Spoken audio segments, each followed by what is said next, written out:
There's a growing movement around the world that wants to put down deep roots and bring life back to barren landscapes, one tree at a time. What if we planted 1 trillion trees? 1 trillion trees. That would cover an area nearly twice the size of the continental United States. It sounds like a fantastical idea, yet it's something within our reach. In fact, it's been estimated that we could fit 3 times that many trees on the planet. But why would we want to do this? The global tree planting campaign aims to restore degraded ecosystems, capture carbon, cool the planet, create jobs, and improve people's lives. One reason, and one reason only, we need to plant more trees. We humans have cut down an estimated 300 billion trees in the past decade alone. As a result, there's been a steady decline in forest cover across the globe, contributing to rising carbon dioxide levels, unstable local climates, loss of habitat for wildlife, and other environmental issues. In this video, we'll look at what would happen if we could turn the tables and plant 1 trillion trees around the world. But first, let's explore why this is so important. We are living through the 6th mass extinction on the planet. Since the dawn of civilization, humans have dramatically altered Earth's landscapes, causing the decline of countless species and destroying the balance of ecosystems.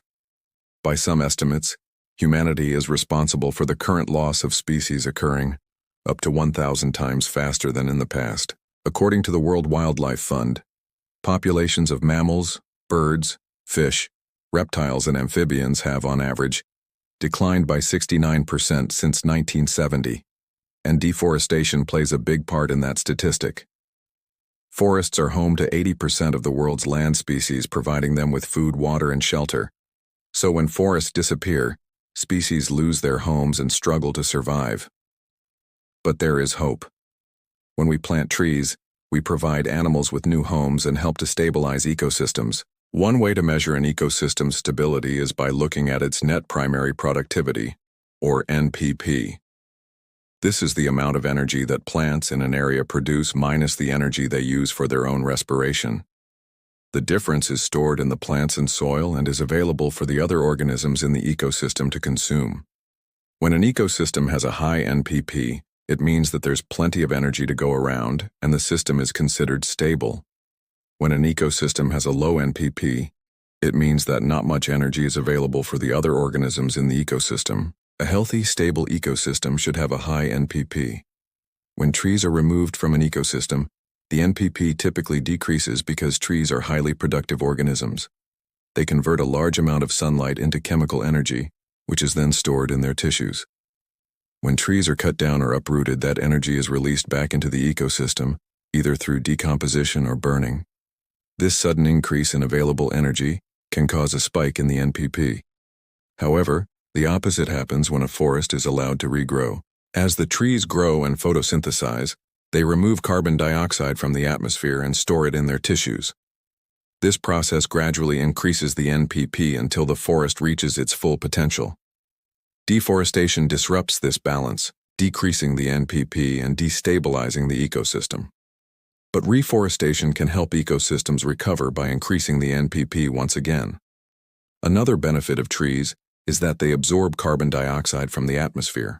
Trees absorb carbon dioxide during photosynthesis and store the carbon in their tissues, effectively removing it from the atmosphere. If we plant enough trees, we can suck billions of tons of carbon out of the sky and slow down the global climate crisis. Some studies have estimated that 1 trillion trees could remove more than 200 billion tons of carbon dioxide from the atmosphere. That's equivalent to over 5 years of total global emissions. Trees also play a role in fighting air pollution. As trees grow, they absorb pollutants such as sulfur dioxide, nitrogen oxides, and ozone, removing them from the air we breathe. In addition to improving air quality, trees can also reduce noise pollution and heat. Trees can absorb a significant amount of heat, which can help to keep cities from becoming heat islands. These are areas that are significantly warmer than surrounding rural areas due to human activity. When it comes to noise, trees can act as a buffer, reducing the amount of noise that passes through them. This can help to create quieter neighborhoods and reduce stress levels. But will trees save us from climate change? While 1 trillion trees could certainly make a dent in the amount of carbon dioxide in the atmosphere, It's not going to be enough on its own to reverse climate change. That's because the amount of carbon dioxide in the atmosphere has already reached such high levels that even if we were to plant every single tree on Earth, it still wouldn't be enough to bring those levels back down. The only way to solve climate change is to start reducing the amount of carbon dioxide we're putting into the atmosphere in the first place. Even so, planting 1 trillion trees could still be a valuable tool in the fight against climate change. That's because trees don't just absorb carbon dioxide while they're growing. They also store it for decades, if not centuries. So even after a tree stops growing, it can continue to absorb and store carbon. In addition, trees help to protect forests from wildfires and other disturbances that can release large amounts of carbon into the atmosphere. But the benefits of trees extend beyond the environment. Trees can also improve our lives in big and small ways. People who live in areas with more trees are less likely to suffer from respiratory problems and other health issues. Trees can also reduce stress and improve mental health. There's a reason why people are drawn to parks and other green spaces. Trees simply make us feel better. Planting 1 trillion trees could also help to create millions of jobs around the world. Mass planting efforts would require a lot of people to get involved.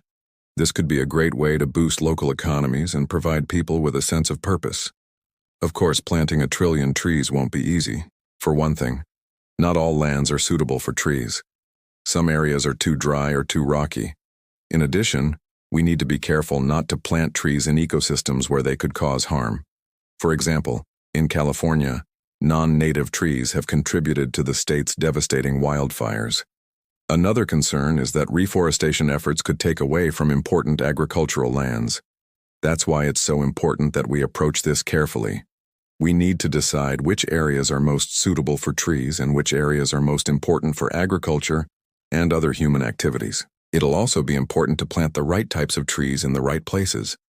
For example, in some areas, it may make sense to plant trees that are resistant to drought or fire.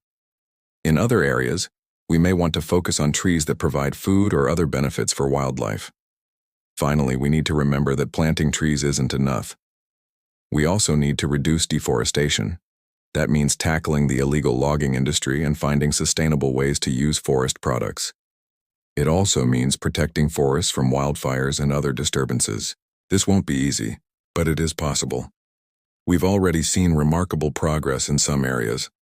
For example, thanks to conservation efforts, the population of black-footed ferrets, an endangered species in the United States, has rebounded from just 18 individuals in 1981 to more than 300 today. Likewise, by working together, we can protect and restore forests around the world. And it all starts with 1 tree. All of us can make a difference by planting 1 tree in our lifetime. That's 1 more tree than we had before. And if everyone thought like that, we'd have a lot more trees. Even though planting 1 trillion trees is an ambitious goal, it's not impossible. With careful planning and a lot of hard work, we could restore degraded ecosystems, capture carbon, cool the planet, prevent natural disasters, and improve human lives. It would be an incredible legacy for this generation and for generations to come. Maybe you'll be inspired to plant your very first tree today. Who knows? Maybe your tree will grow up to be a part of the solution.